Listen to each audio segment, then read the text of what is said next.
Handicapper Steve here, handicapping the racing from Aqueduct Racetrack here on Saturday. It's the 1st of April, 2023.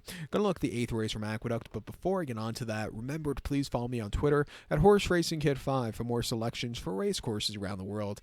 Let's look at the 8th race from Aqueduct, which is the Excelsior Stakes. It's going for a $125,000 purse, race for 4-year-olds and upwards. Field of 7 horses taking a lap around the Aqueduct main track, which is 1,800 meters in circumference, if you want to go by that. Or the mile and 1/8 trip on the Aqueduct main track, 1,800 meters, a mile and 1/8 here in the Excelsior. And it's a decent Excelsior this year. Next few weeks we have some great stakes racing. And of course, next Friday, the return of turf racing, hopefully here in New York. Early weather reports, I did see some rain late in the week. So hopefully it doesn't rain. But it's going to be decent weather next week. Warm-wise, not going to be cold. And of course, next Saturday you have the Wood Memorial, which I hope you join me here on YouTube for that preview. It's going to be an excellent Wood Memorial weekend, especially if we have turf racing. But let's look at the 8th race, the Excelsior. My top selection here, I'm going to go with the 4-horse Miles D. Let's go 4-2-3-5 in the superfecta. 4-2-3-5 super. Top selection, 4-horse Miles D. 5-year-old horse by Curlin. Chad Brown trains. Eric Consell gets the mount. The horse's most recent outing came 25th of February here at Aqueduct. 1 mile in the Stymie Stakes. And the horse finished second by 3.5 lengths that day.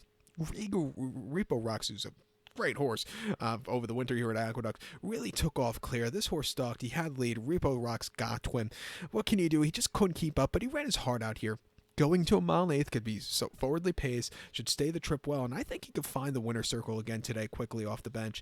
2 back in the Fred Hooper at Gulfstream, 1 mile 20th of January. He finished 7th by 11 lengths that day, and he had no forwardly pace, which was quite, awful for him. He was way out of it. He moved a little bit late, but he had to be more involved that day, which cost him early on. And then prior to that, in February 2022 at the Fairgrounds, a mile 16th in the Mineshaft Stakes, he finished 3rd by 3 3/4 lengths. Olympiad, really great horse early season last year. This horse just wasn't getting to him there. And then most recent race around 2 turns here at Aqueduct came on the 27th of November of 2021, a mile and 1/8 in that year's Discovery, winning by a half length, closing up from nowhere. He beat Speaker's Corner home, who was a decent horse when next start out, and 3rd place finish was a next out winner also, Vindictive. This horse is a little bit wide, but he got the job done going away with it. And then prior to that, a mile 16th at Belmont, a lounge race, winning by a head. Very rambunctious that day early on, but he was a little bit wide, but he got there in the nick of time. A good run.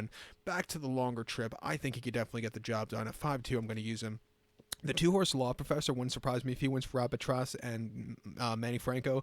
Most recently in the Razorback Handicap at Oakland over the mile 16th, he finished 3rd by 8.5 lengths that day. Last Samurai really went on to put a show when next start out, and so was the winner, second place finisher West Will Power was the next out winner. This horse wanted to go. Jose didn't want to let him go. Very rank, which cost him late.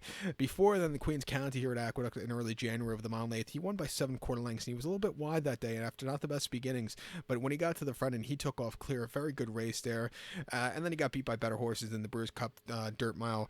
Decent place in the Woodward before that here at Aqueduct behind Life is Good over the mile 8th on the slop, and then he won the Tappet over the mile 70 on the turf at Kentucky Downs quite nicely.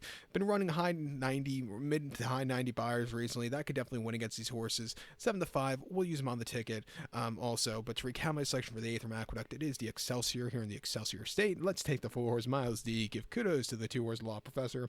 4-2-3-5 super. 4-2 in your multi-race. So good luck to all, and please follow me on Twitter at HorseRacingKid5. Good luck, everybody.